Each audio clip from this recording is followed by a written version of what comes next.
हाँ गुरुजी, बताइए। मनोज, वो विद्या को टीम में लेने के लिए पूरे 20 लाख रुपए मांग रहा है मुकेश। ठीक है सर, मैं उनसे एक बार पर्सनली बात करता हूँ। क्या आप सदर्न रेलवे प्लेयर मनोज हैं? यस। आपको सर अंदर बुला रहे हैं। हाँ, आप भी। Excuse me sir. ए मनोज, काम काम काम, प्लीज बैठो ना। नहीं, मैं ठीक हूँ सर। अरे ये सब फॉर्मेलिटी क्यों यार, बैठो बैठो आराम से प्लीज। 2 चाय बोलना। ठीक है, लाता हूँ सर। यस मनोज, कहो क्या बात है। सर ये विद्या है, लास्ट वीक ये इंडियन कैंप में थी। ऑफ कोर्स, ये बहुत अच्छा खेलती है, आई नो, गुड प्लेयर। हाँ सर, वो एशियाई टीम में सिलेक्ट करने के लिए राजेश ने कहा है कि आपने पैसे मांगे हैं। कितना कहा उसने? 20 लाख सर। हाँ ठीक है, 20 लाख सही है। सर ये गरीब परिवार से है, इतनी बड़ी रकम ये नहीं दे पाएगी। देखो मनोज, ऐसा है, हमारी टीम पिछले 6 साल से लगातार जीतती आ रही है, एक भी मैच नहीं हारी, और इस बार भी मुझे पूरा कॉन्फिडेंस है हम ही जीतेंगे।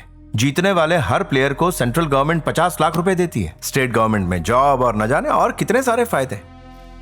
यार सिर्फ 20 लाख ही तो मांग रहा हूं, क्या प्रॉब्लम है? देखो मनोज, क्योंकि तुम यहां तक आए हो तो इससे कहो सिर्फ 10 लाख और दे दे, एक्स्ट्रा 10 लाख रुपए, कुल मिला के सिर्फ 30 लाख। बस, अरे नीचे उतारो। गुड, बहुत अच्छा खेले। Thank you sir. क्या बात, thank you very much. Good, अच्छा है। ऐसा है मनोज जी, कोच बनने का फैसला कर लिया आपने? मैंने क्या कहा था और तुमने क्या कर दिया? सर हम जीत गए सर। प्लेयर के तौर पे तुम जीते, कोच की हैसियत से मैं हारा। एक बात याद रखना, आज के बाद मेरी टीम में तुम्हारे लिए कोई जगह नहीं है, ये तुम्हारे साथ मेरा आखिरी गेम। इतने गंभीर क्यों हो गए यार? ऐसे मत देखो जैसे मैं बदला ले रहा हूं। डाउट नहीं रखना, बदला ही ले रहा हूं। सर आप ये हमारे साथ। तेरे से जो बन पड़ता है वो कर ले, चल निकाल। अब आप देखिए इसका सिलेक्शन मैं इंडियन टीम में कैसे करवाता हूं। ओह वाह, जा करा ले, वक्त ही बताएगा। चलो विद्या।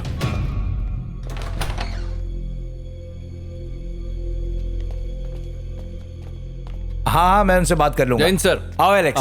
हाँ, मैं 5 बजे फोन करता हूँ। और कैसे हो? सब ठीक है सर। ये मेरा फ्रेंड मनोज आपसे मिलने आया सर। नमस्ते और ये विद्या है, इसकी आप लोग स्टूडेंट। बैठिए ना। एक बात कहूँ मनोज जी, ये मेरी पर्सनल एडवाइस है, इस लड़की के लिए मुकेश से पंगा लेना आपके लिए ठीक नहीं है, ये तो आप अच्छी तरह जानते हो। मेरी मानो तो इस मैटर से दूर रहो। विद्या को यूनियन में डिफेंड करने की वजह से मुकेश ने मेरा नाम प्लेयर लिस्ट से हटा दिया था और मेरा ट्रांसफर दूर दराज के रेलवे स्टेशन के एक टिकट काउंटर पर कर दिया था।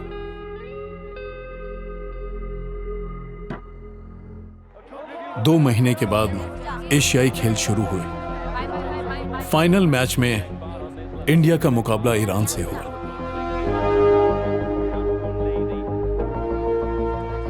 और इंडिया फाइनल में ईरान से हार गया। यार लकी है। अगर 2 पॉइंट और मिल गया तो लोग जीत सकते हैं। भारत के लाखों लोग जो कबड्डी को दिलो जान से चाहते थे, उनके लिए ये एक मनहूस दिन था। काबिल होने के बावजूद टीम में सिलेक्ट ना होने की वजह से विद्या ने एक बहुत बड़ा कदम उठाया।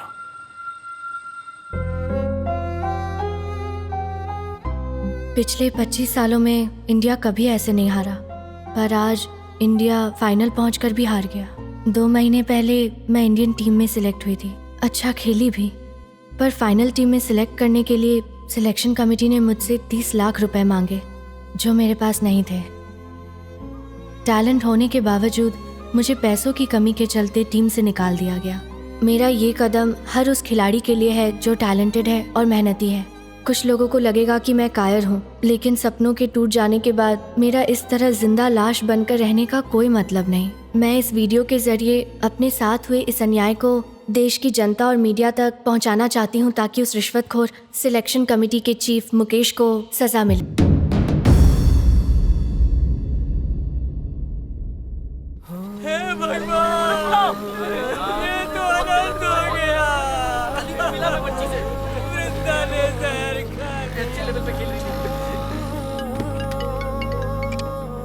हाँ कैलाश जी, मनोज, इंडियन टीम में सिलेक्ट ना होने की वजह से विद्या ने आज सुबह जहर खा ये लिया। क्या कह रहे हो?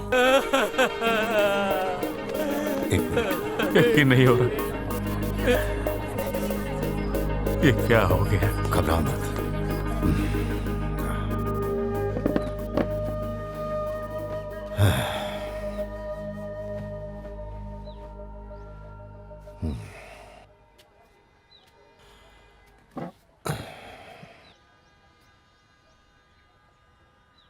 हाँ?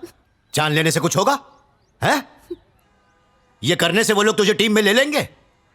एक बात अच्छी तरह ध्यान में रखना, असफल हो जाना इंसान की जिंदगी का वो हिस्सा है जो उसे झेलना ही पड़ता है। बिना इसका सामना किए कोई सफल नहीं हो पाता। औरतों के लिए बहादुरी का जश्न सिर्फ 2 जगह पर मनाया जाता है, एक युद्ध के मैदान में और दूसरा खेल के मैदान में। और दोनों ही जगह सामना किए बिना हार मान लेना शर्म की बात होती है। तुम्हें जीना होगा, हालात से लड़ना होगा, क्योंकि सफलता सिर्फ तुम्हारी मेहनत से ही मिलेगी, यह बात समझ लो तुम। सच्चे खिलाड़ी की यही पहचान होती है, ठीक है? ये कबड्डी का खेल इन लोगों को बर्बाद करके रख देगा। हमें बख्श दीजिए ना। बड़ी मुश्किल से तो शादी के लिए रिश्ता आया है, उसके लिए उस पे रहम खाइए। मेरे पूरे परिवार की जिंदगी मंदिर के चढ़ावे से चलती है। अब मैं 30 लाख कहाँ से लाऊंगा? दुनिया के लोग सपने देखते हैं, बस गरीब सपना नहीं देख सकता। मुझे माफ कर दीजिए। इस हादसे के बाद बाकी लड़कियों ने भी अपनी उम्मीद छोड़ दी। घर का खर्च चलाने के लिए सब लोगों ने छोटी मोटी नौकरी करनी शुरू कर दी। वो ये भूल चुकी थी कि दुनिया अभी भी खत्म नहीं हुई है, अपने सपनों को अभी भी जिया जा सकता है। अगर जिंदगी में मनचाही चीज ना मिले तो इसका यह मतलब नहीं कि हमें उम्मीद छोड़ देनी चाहिए। इसका साइज ठीक है ना? गुरुजी ने इन लड़कियों के सपनों को पूरा करने का बीड़ा उठाया था, अच्छा लग रहा है। और यही बात उन्हें धीरे धीरे अंदर से खाए जा रही थी। उनकी हालत एक ऐसे पिता की तरह हो गई थी जो चाह कर भी अपने बच्चों के लिए कुछ नहीं कर पा रहा था। जो लड़कियां हमारे देश के भविष्य हैं, उन्होंने पेट की भूख की खातिर खुद के भविष्य से समझौता कर लिया। जिनके पैरों ने कभी कबड्डी का मैदान नापा था, आज वो दूसरों के पैरों का नाप ले रही हैं। तकलीफों की बौछारें तो पड़ती ही रहती हैं, उनसे भाग कर जाएं तो जाएं कहां। तकलीफ भरे इस अंधियारे में खुशियों का दीपक तो जलाना ही पड़ता है। पेड़ से चिड़ियों के चले जाने से पेड़ रोने तो नहीं लगता। कल कभी खत्म नहीं होता, क्योंकि वो एक नए सवेरे के साथ फिर आता है। अगर दिल में कुछ करने की चाह हो तो ऊपर वाला राह खुद ब खुद बना देता है। तो आओ अपनी मेहनत और लगन से उम्मीदों की फसल फिर से उगाएं। चलो एक बार फिर से जी जाएं। पतझड़ के बाद बहारें फिर से आती हैं, मुरझाई कलियां एक बार फिर से जरूर मुस्कुराती हैं।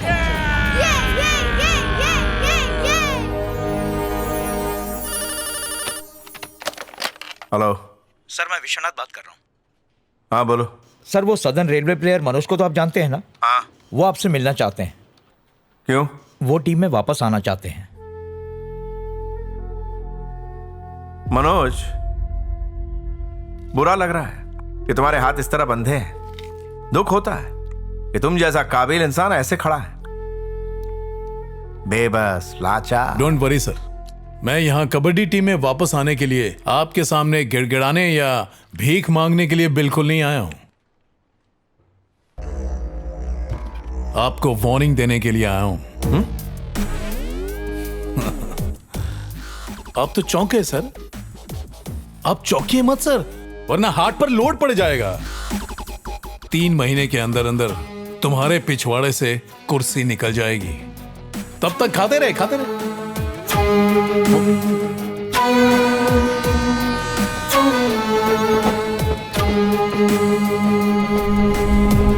इस मैच में इंडिया के स्पोर्ट्स मिनिस्टर भी आने वाले हैं। ये मैच अगले शुक्रवार को होगा। उस दिन सारा मीडिया आने वाला है, और वो कमीना मुकेश राठौर भी। हमें उससे बदला लेने का इससे अच्छा मौका नहीं मिलने वाला है। करने का तो कुछ भी कर सकते हैं, पर उसके लिए हमारे पास टीम कहां है? कहना क्या चाहते हैं?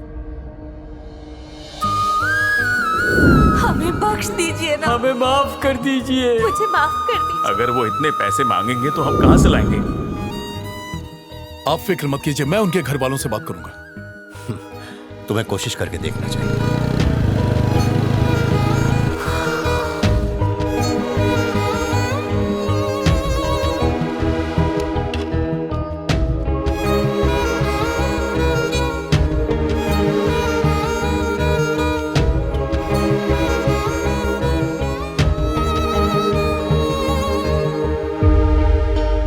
क्या इस नौकरी ने तुम्हारी गरीबी को खत्म कर दिया है, या फिर हार कर तुम लोगों ने घुटने टेक दिए हैं? क्या हो गया है तुम लोगों पर कोच, वो लोग पैसे मांगते हैं, हम कहाँ से लाएंगे? उन्हें पैसे नहीं, जूते से मारेंगे। हम सब मिलकर उन्हें बेनकाब करेंगे। जीवा, कितने सालों से कबड्डी खेल रही हो? 8 साल से कोच। जिन तकलीफों और दर्द को तुमने 8 सालों तक सहा, क्या उसके बारे में भूल गई तुम? एक कमीने की वजह से तुम लोग पीछे हट गए। जानती हो इससे गांव की लड़कियों पर क्या असर होगा? उनके हौसले टूट जाएंगे, उनका सपना बिखर जाएगा। तकलीफें सहकर भी तुमने कबड्डी खेली ना, तो अब क्यों कबड्डी छोड़ने के तुम लोग बहाने तलाश रही हो? आखिर क्या हासिल होगा?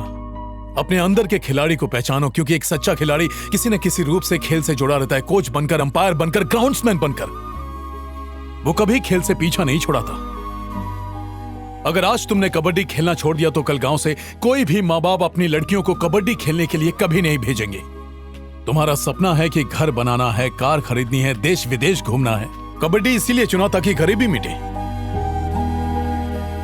सुबह से लेकर शाम तक तुम लोगों ने घंटों प्रैक्टिस की है। उसके लिए तपती चिलचिलाती धूप में अपना पसीना बहाया। क्या उन कुर्बानियों को भूल गई? क्या तुम्हारे जीने का अब कोई मकसद नहीं है? अपनी जान से ज्यादा तुमने इस खेल को प्यार दिया। अब मैदान में उतरने की बारी आई तो मुंह मोड़ रही हो। याद रखना, हारता वो है जो घुटने टेकता है, और जीतता वही है जो हारी बाजी पलट के रख देता है। नहीं कोच, जब तक हमारे माँ बाप कुछ नहीं कहेंगे हम कुछ नहीं कर सकते।